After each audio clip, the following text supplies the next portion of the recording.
The Tragedy of Cinema podcast is intended as a family-friendly program that by extension strives to be inclusive to all people regardless of their ethnicity, gender, creed, or any other identifying factors in this incredibly diverse world of ours. With that said, some of the films we discuss may contain serious subject matters or have content considered morally objectionable by today's standards. We do not intend to condone or dismiss these aspects of these films, but our primary focus will be on what we believe the film succeeds at, some fun facts, and our personal enjoyment factors of each film. With that said, we hope you enjoy the show.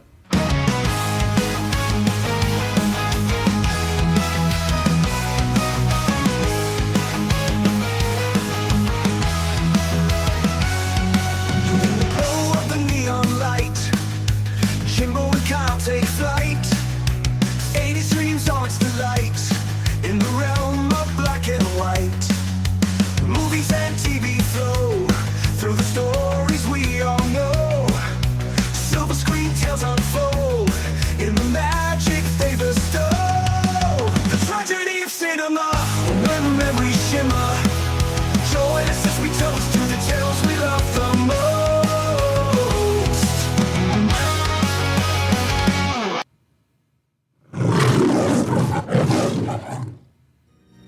It was a night like any other night. Then something happened.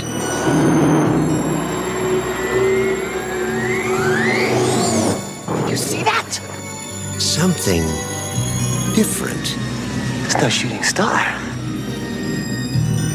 Why here?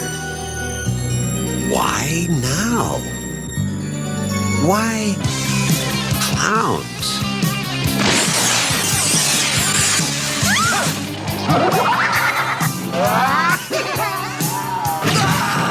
They've been knocking them dead all over the universe. What are you gonna do?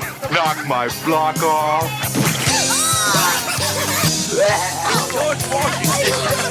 Soon they'll be doing it at a theater near you. Killer Klowns from outer space.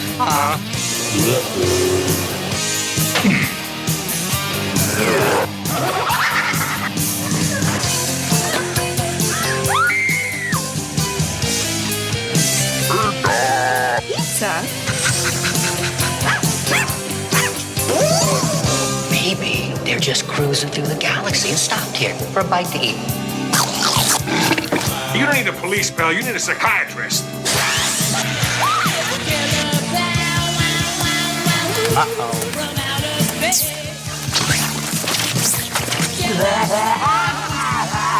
They want to play games?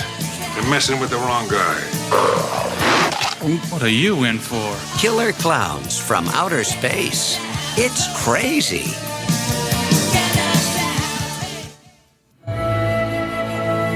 All right, guys, welcome back to the Tragedy of Cinema podcast. I'm your host, Jimbo, and today this is a very, very special episode of the podcast because we have been overrun. You say that every time I pop on this show, it's a very special episode. And I want to get my stuff in first. The most professional part of that movie was the voiceover in that trailer. Well, for Killer Klowns? That was the most professional thing we're going to talk about was that guy's voiceover work. I bet you he had no idea what movie that was for. They said, hey, here's your $50. Here's your lines. Just read it. Well, let me go ahead and introduce my guest tonight before it's totally taken over. So I am Jimbo. I am joined by the fabulous Jackie Johnson. Hey. And the clown, Dustin. Dastardly Dustin. Let's get it right. Come on. So we want to do something fun. We have started another podcast called Dark Discoveries. It is totally a serious podcast where we talk about mermaids. Anything that's happened in history. Right. Because if it happened yesterday, it's history. Right. And also maybe some things in the future. Mm-hmm. I like conspiracies myself. Right. That's history because it happened. What well, about cryptids? Are the cryptids history too? No, because those are fake.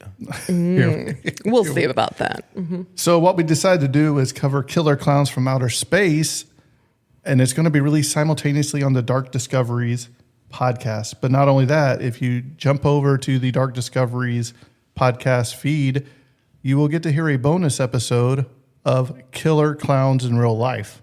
So I thought that would be a pretty cool segue to the Dark Discoveries podcast. If you haven't listened, you might want to come over there and check us out. Sorry to all our fans that expect serious content from us, because this is going to probably scare you guys away.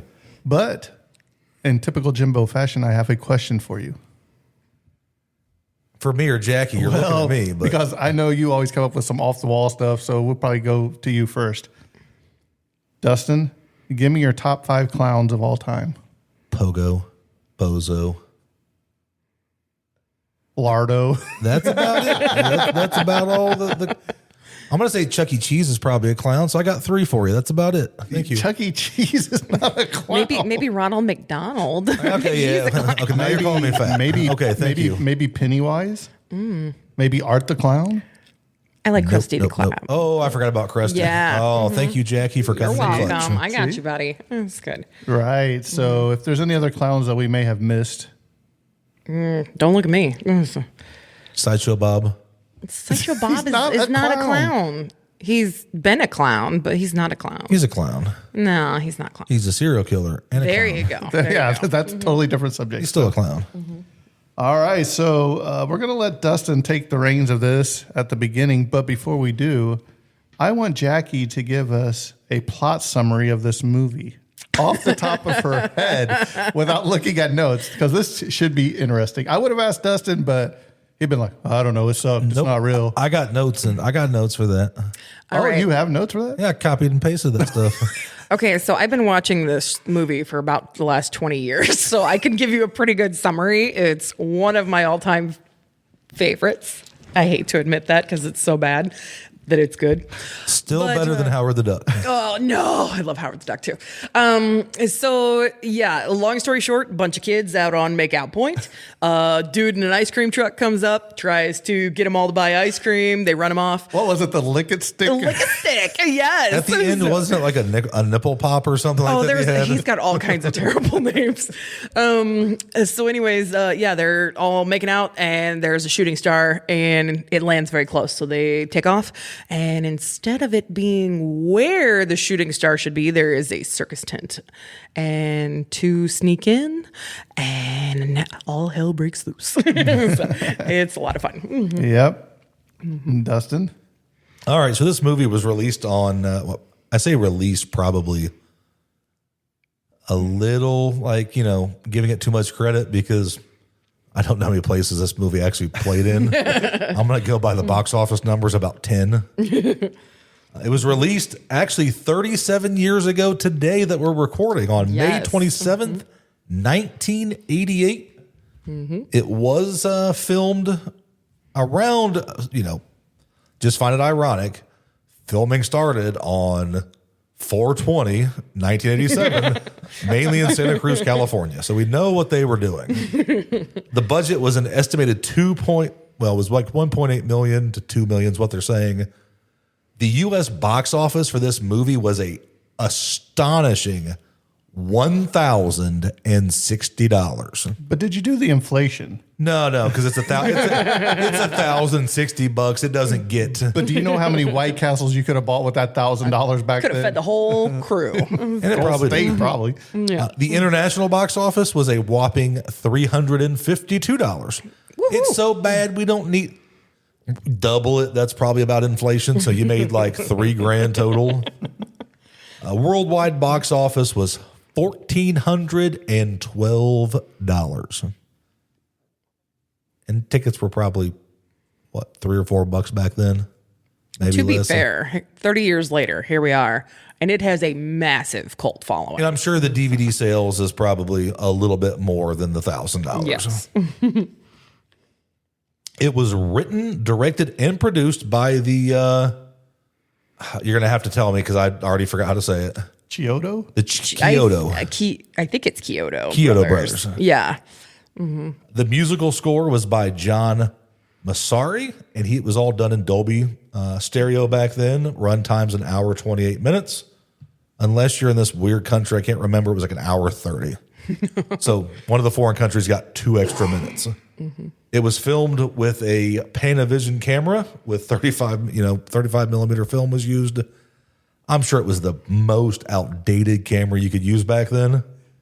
And then the aspect ratio was 133:1. It was nominated for 2 awards. Did not win either one of them, which was the Saturn Award for the best music and costumes. The music was okay. The sound effects on this, whoever did sound effects, hopefully he never worked in Hollywood again because they were terrible sound effects. The costumes weren't bad. Like I said, sadly, no wins. Are we surprised? No, we're not. So, Jackie, go ahead and tell me about the cast because I have heard of only one of these people. Well, the reason you've only heard of one of these people is because the brothers, oh no, now I can't say it. Say it again. Kyoto. That's the ones. The Kyoto brothers actually cast their long-term life friends to play because they needed to cut their budget for making this film down. So as Mike Tobacco, it was Grant Kramer. Grant Kramer appeared in movies such as New Year's Evil, Hard Bodies, Mach 2, Follow the Prophet, and Willy's Wonderland. Suzanne Snyder as Debbie Stone. Suzanne has made appearances in Weird Science, Pretty Kill, Return of the Living Dead Part 2, and she appeared in episodes of Seinfeld, Family Ties, Silver Spoons. She unfortunately stopped acting in 1996 and has not returned. John Allen Nelson, who was Officer Dave Hansen. He is probably the most recognizable of the cast. He went on to Baywatch and did several episodes of Baywatch.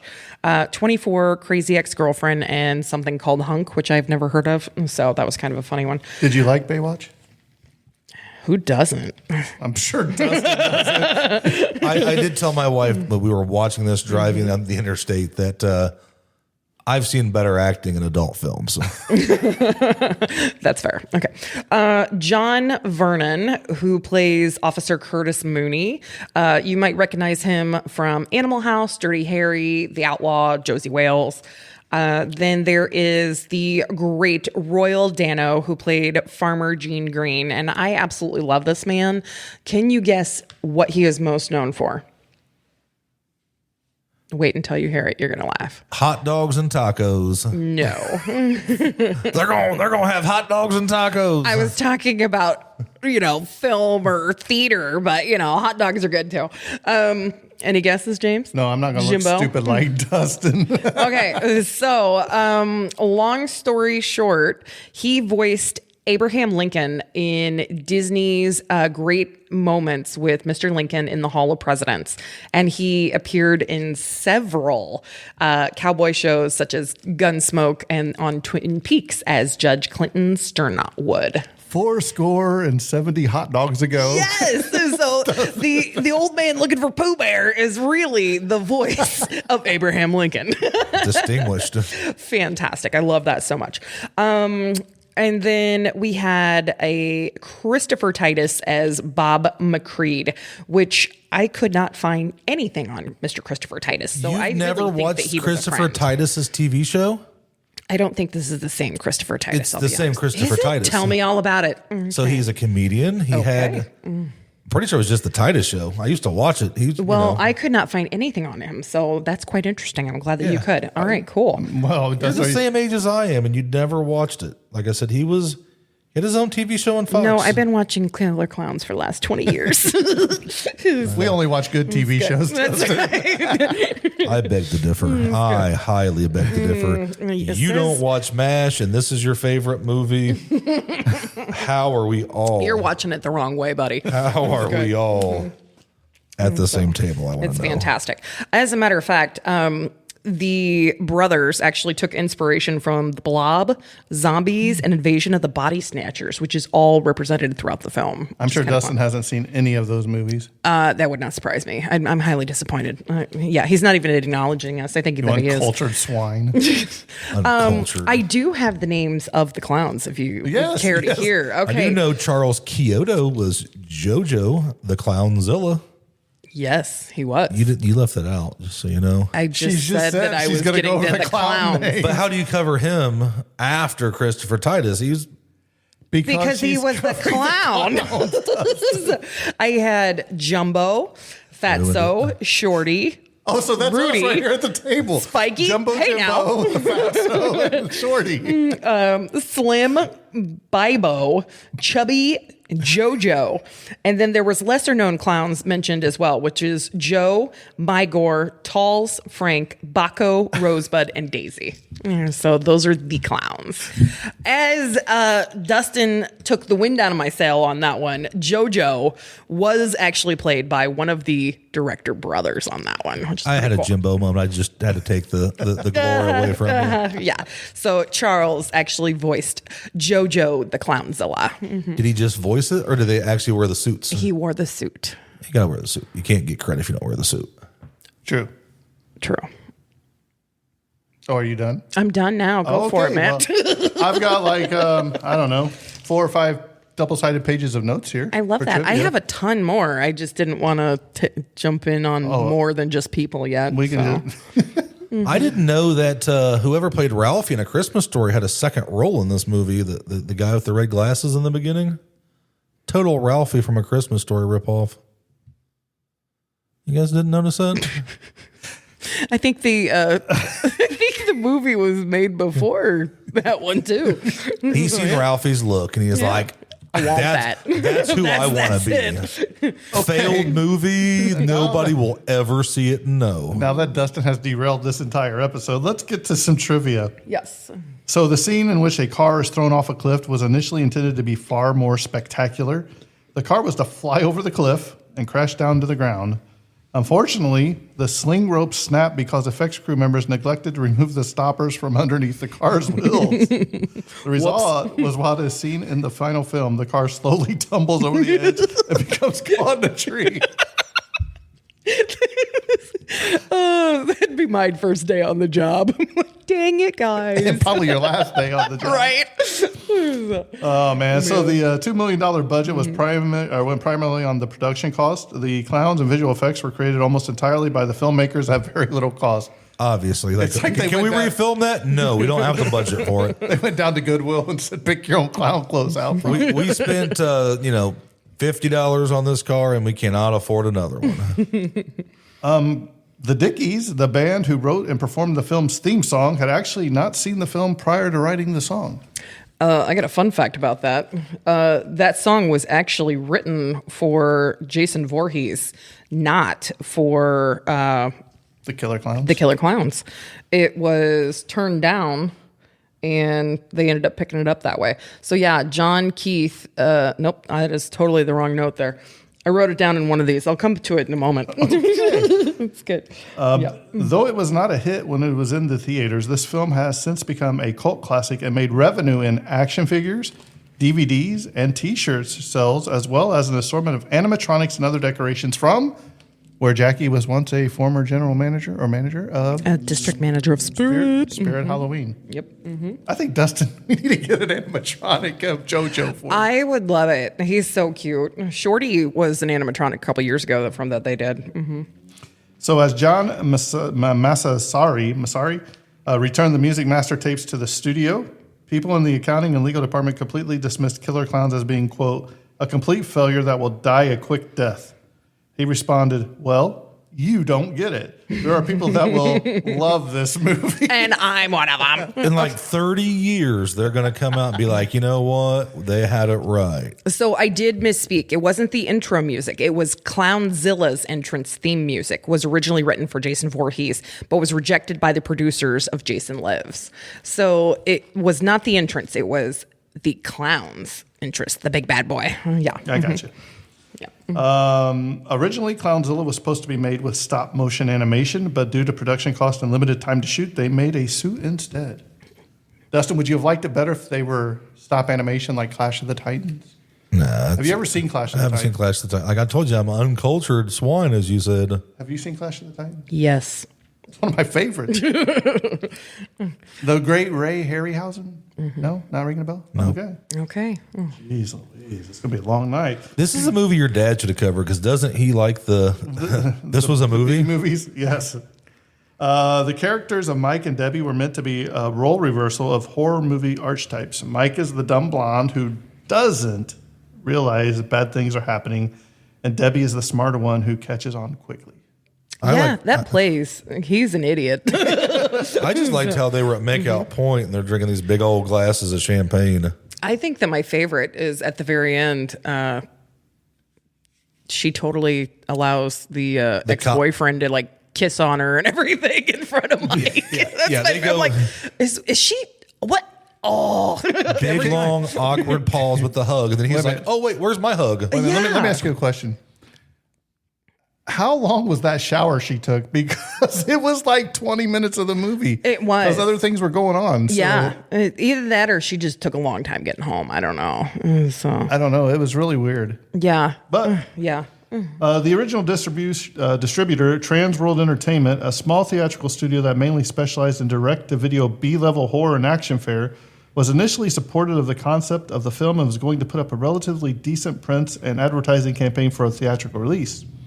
According to the Chiodo brothers, or how do you say it, Dustin? Chiodo. The Chiodo brothers, TWE heads Moshe Diamant and Helen and Edward Sarluli booked the film in only a couple of theaters nationwide in the peak at the summer season rather than around Halloween, and the film bombed. Aww. It was going to bomb no matter what. TWE also had no interest in merchandising rights to the film. In the subsequent years, video rentals and late-night cable showings of the film found a small audience. In 1993, TWE was folded during the Credit Lyonnais entertainment banking scandal and sold its assets, including Killer Klowns from Outer Space, to MGM Studios. In 2001, MGM asked the Chiodo brothers to do a DVD commentary of the film for its Midnight Movies release, and the film eventually found a huge audience and became a major cult classic. And in subsequent years, has also donned merchandising and a Killer Clown maze at Universal Studios' annual Halloween Horror Nights. Why couldn't this be on Dinner and a Movie on TNT back in the day? You just have popcorn. Just pop some popcorn and watch the movie. Ain't gonna cook nothing. Originally, the film was to be titled simply Killer Klowns. However, the brothers feared it would sound too much like a basic slasher movie, so they added From Outer Space to acknowledge the humor in the film up front. At least they didn't take themselves too serious. Soupy Cells was originally considered for the part of the security guard killed by the clown's acidic pies. What are you going to do with those pies, boys? He was known for receiving pies in the face on his children's television show. Lunch and Soupy Cells. Trans World Entertainment turned down the idea, feeling that audiences would not know who Cells was. Which I know Dustin didn't know who he was. No clue. The Jeep that is covered and filled with cotton candy webbing was loaned to the production by a local car dealership. Oh, they were no. told by the effects department that if they sprayed the Jeep with Pam, the webbing wouldn't permanently stick and could be wiped right off. However, the solvent in the webbing caused major damage to the inside of the car, particularly to the seats and finish. This necessitated $3,000 in repairs at a different car dealership before the production could return the Jeep to the owner. Oh, no. That was the $3,000. That's when you go to a junkyard. That was Good a Lord. oops. The iconic Killer Klowns March was originally written by John Massari for his high school rock band Crisis. The band members did not like it because the notes of the song spelled out an F major seventh chord, which they felt sounded too much like jazz.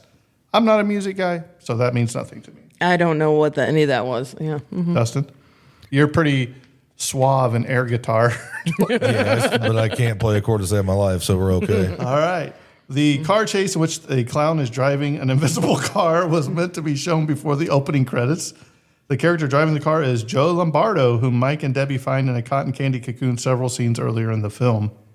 I found it funny how fast that ice cream truck could go. It was flying. Yeah. Yeah, it was. And it's top heavy. Do you see it shake the whole time? I'm like, just run the clown off the road. You know, you're heavier. Just move them. So the first day of recording, the music score took place on October 31st, 1987. Many of the characters in the film, including Mike Tobacco, the Terenzi brothers, and Joe Lombardo, were real names and based on real childhood buddies of the brothers. Mike Tobacco was known for bringing girls to make-out point with champagne in his glove compartment and a rubber raft in the back seat. I did think the rubber raft was a nice touch, but the champagne was. The rubber raft makes me laugh because if you look at it, it has patches and stuff. It's not like you're not the first girl to pop on this rubber raft. The Terenti, He's been using that raft for a while. It makes me wonder if he reuses something else. Oh gosh! the Terenti brothers really did rent an ice cream truck with the hopes of getting girls. So this is actually true stories of stuff That's they did. hilarious. I didn't know any of that. You said we could have all the ice cream we wanted. You didn't say we were parking. You know what's funny is when they end up in the ball pit on the spaceship. It's the Daisy and her, yeah. And they're looking at them like, well, you know. And then if you notice at the end, they got the kiss marks all over their them. face. Are these her hot roommates? Oh, man. So an earlier version of the restaurant scene was shot showing the brothers sitting at the table in the background as extras. And there is a Wilhelm scream. It's heard when the King Clown, or Clownzilla as he's often referred to, throws Rich and Paul's ice cream truck. Around the same time, MGM began production of 2 low-budget horror films, one of them being Killer Klowns from Outer Space, and the other, Clown's House by Victoria Salva. Both films are very different, but with the concept of killer clowns. Have you ever seen that one, Dustin? That would be a no. I haven't even heard of that one, Really? so I'll have to watch that one, yeah. The popcorn gun included a compressor inside that would fire real popcorn. Man, I need that. I love popcorn. It was the most expensive prop in the movie, costing how much, Dustin, to make? To shoot real popcorn? $150. 7,000. Good $7,000. Lord. It took 6 weeks to build it. They were not frugal with their money. No. You know what? We can't afford to redo that car scene, but you know what we can do? Let's build a $7,000 popcorn gun. It only worked for one take as well. Yeah. I wouldn't expect nothing else. When Mike pulls the cotton candy off the body to reveal the bloody face of farmer Gene Green, a noticeably smaller cotton candy cocoon is seen hanging behind. This is his dog, Pooh Bear. I never put that together. Was the Pooh face Bear. bloody? I just assumed it was like It was- wet cotton candy that was melting. It to was you. bloody. It was like his skin was. I thought it was melted cotton candy. I love the balloon dog. Yeah, I never put 2 and 2 together. The Pooh Bear was in it. No, the balloon dog the clowns have. Did you know what happened with the balloon dog? It kept popping. So they had to coat it in liquid latex to get it through the scene. Did you ever, at Disney World, did you ever get that invisible dog leash? You know Oh what I'm talking gosh, about? yeah, they I have still them mine, I everywhere. think. Yeah. So Dustin's like, what are We you were guys too talking poor when we got to go to Disney. It's like, hey, you don't get Mickey Mouse ears. You don't get an invisible dog leash. You're going to get maybe lunch if you're lucky. There's approximately 40 clowns used in the climax in the spaceship Big Top. It was John Vernon's idea to have the clown squirt him twice in the face with the flowers for great comedic relief. Brett Leonard plays the clown that squirts the water in Officer Mooney's face. Let's see here. Oh, here you go, Dustin. This is right up your alley. The Insane Clown Posse sampled dialogue for this film for the Staleness on their 2002 Joker's Card album, The Wraith, Shangri-La. That brings back some memories. Everybody listened to ICP in like 1998. Are you a hatchet head or whatever they're called? They were juggalos, but no. Juggalos. Yeah. Because most of the vehicles were rented for this film, the production was not allowed to crash any cars. Even though there are several scenes featuring a car crash, only Joe Lombardo's car, which drives off a bridge, is damaged. Oh, here we go. Debbie's shower scene lasts for 20 minutes of screen time and potentially covers hours of time in the chronologic order of the film itself. wow, she was really taking a shit. She just felt dirty. Yeah, I mean, Yeah. You know what it was? It was that raft. She was feeling gross. She got something she couldn't get rid of. Oh man. the brothers were interviewed on the podcast called Classic American Movies to talk about the making of Killer Klowns as well as where their love of film began. So you might want to check that out, Dustin. I'm good. The character of Bob McReed, who is the blonde guy with glasses who crosses the street in front of Officer Mooney at the top of the film, is played by young Chris Titus. This was his first film role. Told you, like I said, he's the most popular. I can't believe you guys didn't watch the Titus show. That's I remember it, Mind-blowing. but it was just okay. Did you watch Everybody Hates Chris? Did you watch anything good? Malcolm in the Middle? The Malcolm in the Middle wasn't bad. All right. The original Arrested Development. Couple episodes. Oh, that was fantastic. It's okay. All right. Dustin, the line, it looks like it was decorated by Clowns R Us, was voted as the worst line in the movie by a fan site. Really? I could think of a few others. See, if you'd have told me that. In this movie? Cotton candy cocoons. That sounds like something Another Roger door. Rabbit would say. Another door. Another door. If you'd have told me you were going to give me the worst line of the movie, I would have found the worst 10 lines of a movie from the 1980s. But no, you didn't give me no heads up.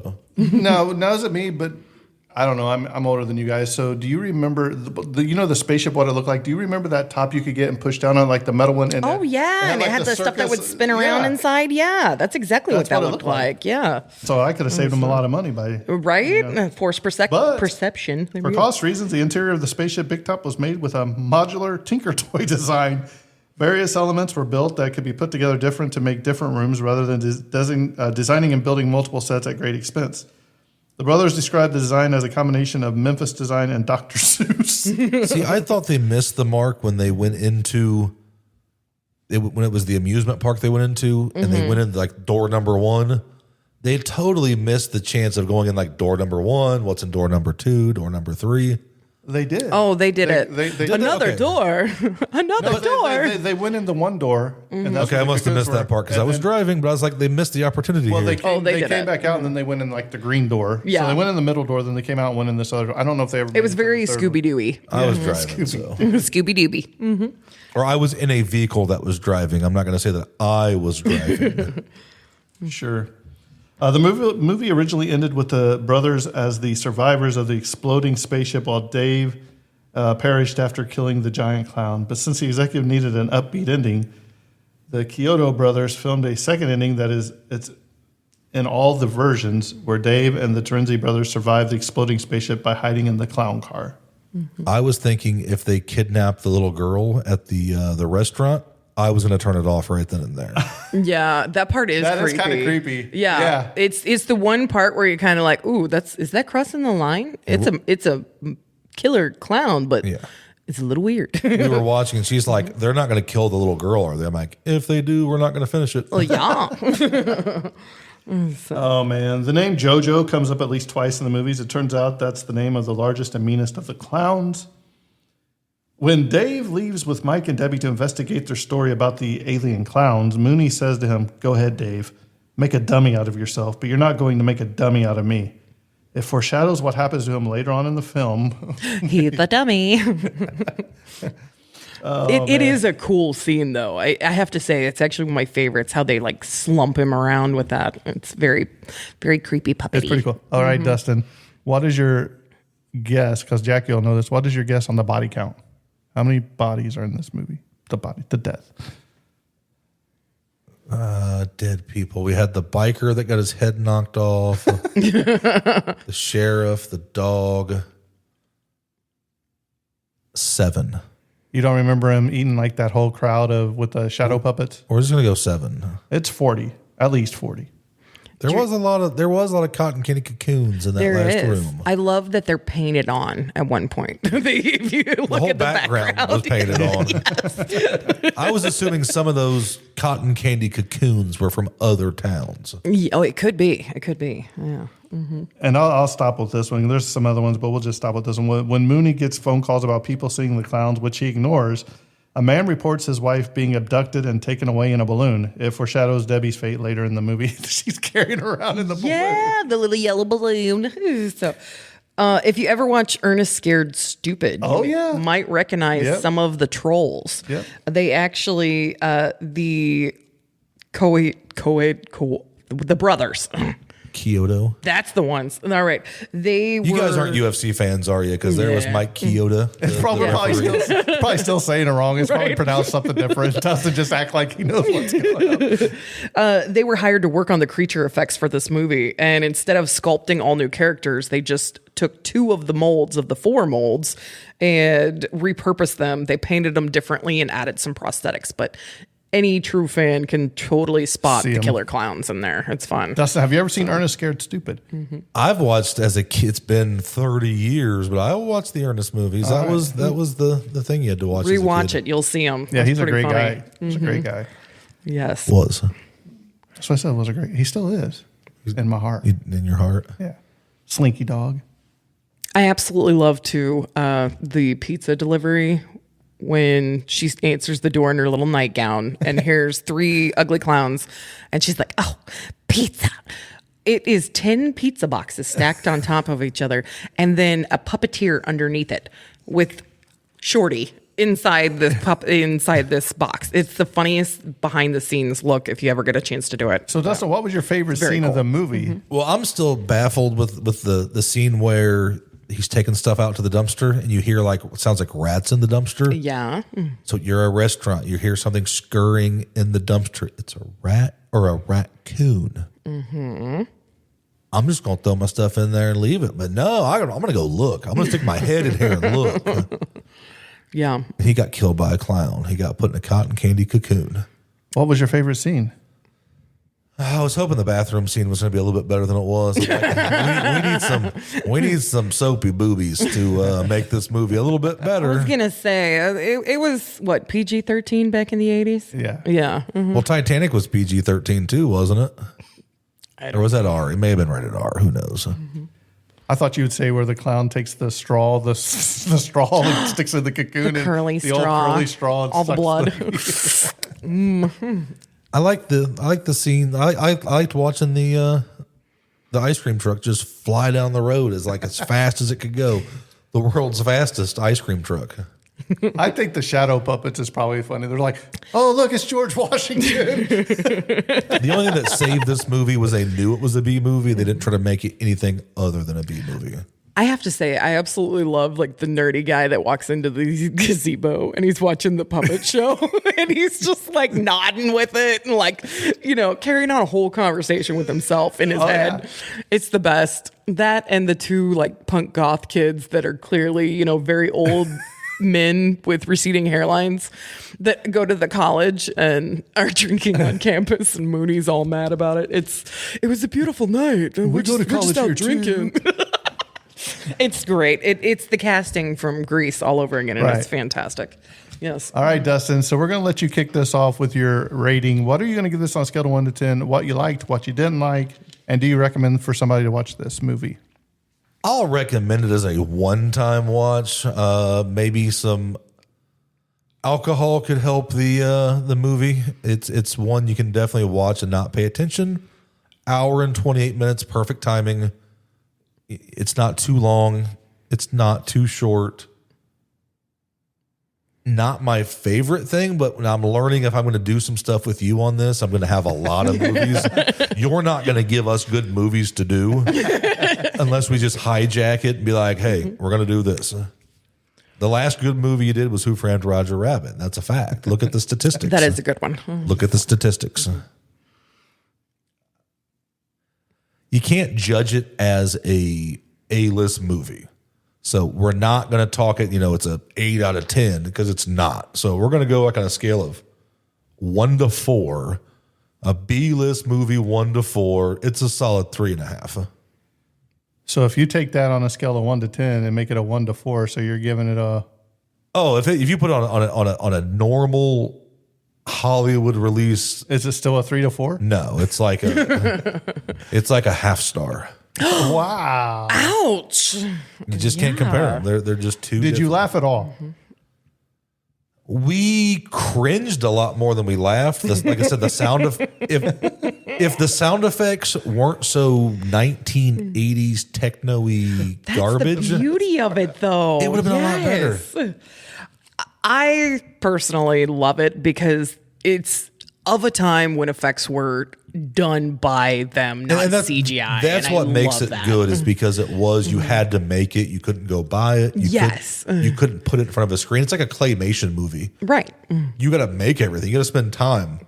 Somebody spent a lot of time on these outfits, these masks that if you look at them, they kind of look like your hand or something. Like when you look at the wrinkles on your hand and the way the skin is, it looked a lot like real skin. It didn't look like facial skin. They used real pies in this too. In fact, they even created a wristband that would attach to all the clowns' hands, so the tin would stay in their hand and the pie would launch out at the people, which is genius in my opinion. Right. I mean, And that's where the other half of the budget went. Was pies. all the pies. I do like at the end where all the pie filling falls down. It's like, It's fantastic. is this over? And you're like, oh, there's some little specks falling. Yeah. Boom. Pie.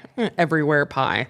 Clowns got the last joke. So I'm assuming that Now, do you want to go really dark and say that was still the guy that had been turned melted into a pie? No, because where was the giant cherry the little shorty puts on top? It's like so cute. and it leaves it to where they didn't really kill him, so they went somewhere else.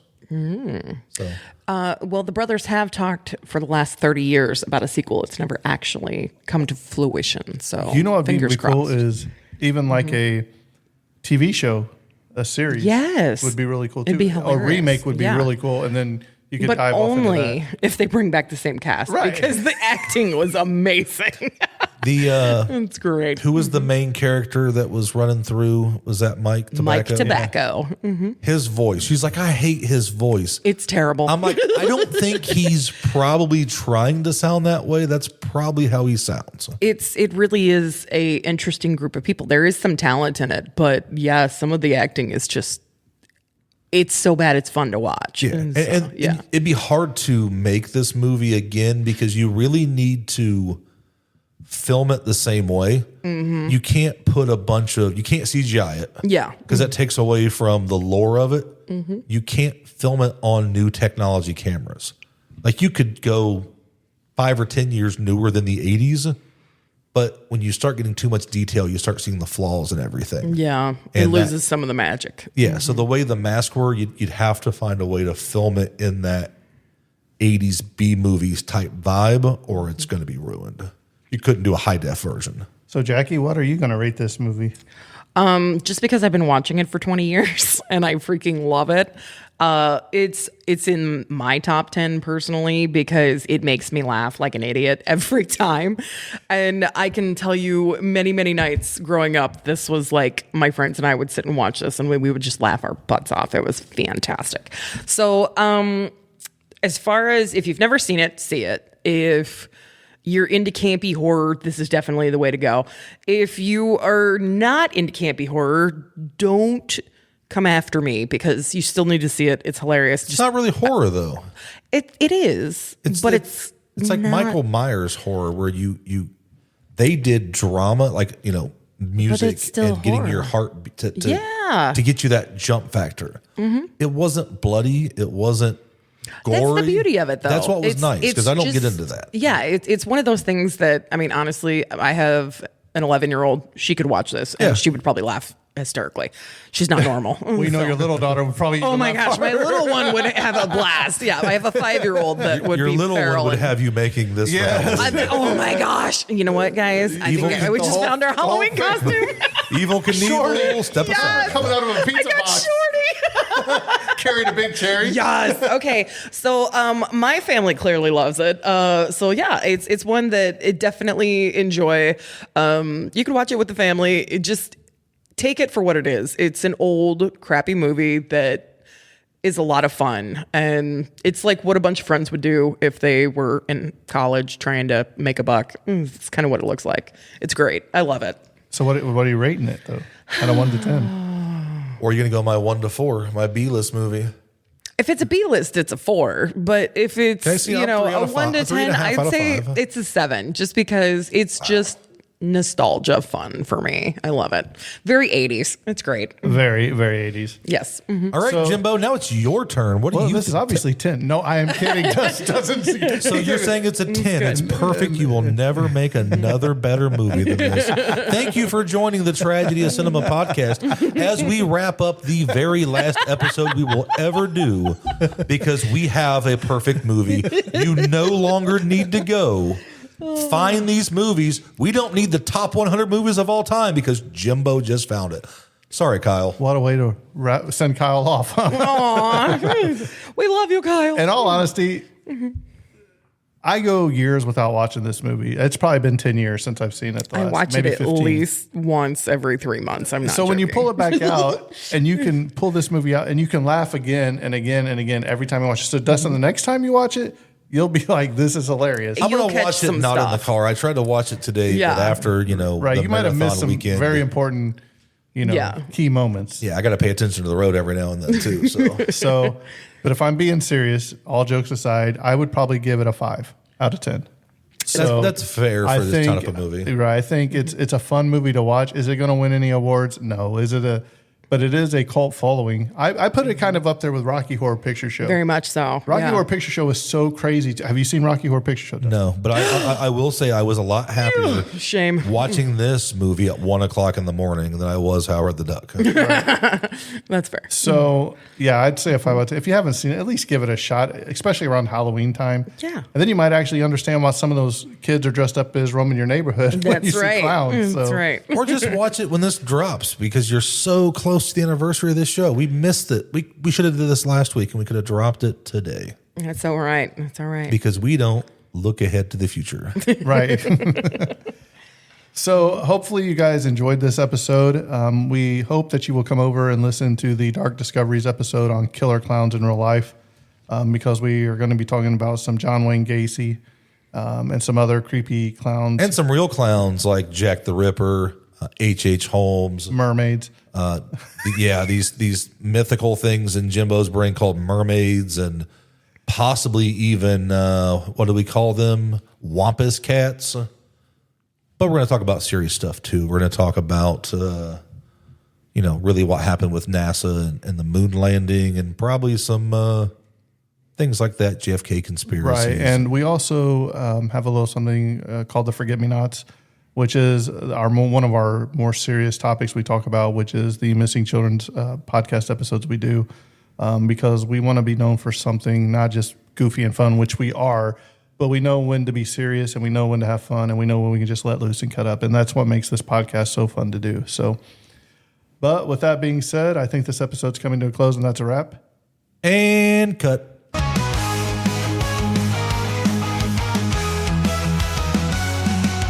The tragedy of cinema, where memories shimmer. Join us as we toast to the tales we love the most. The tragedy of cinema, where memories shimmer. Join us as we toast to the tales we love the most. The roles we love the most.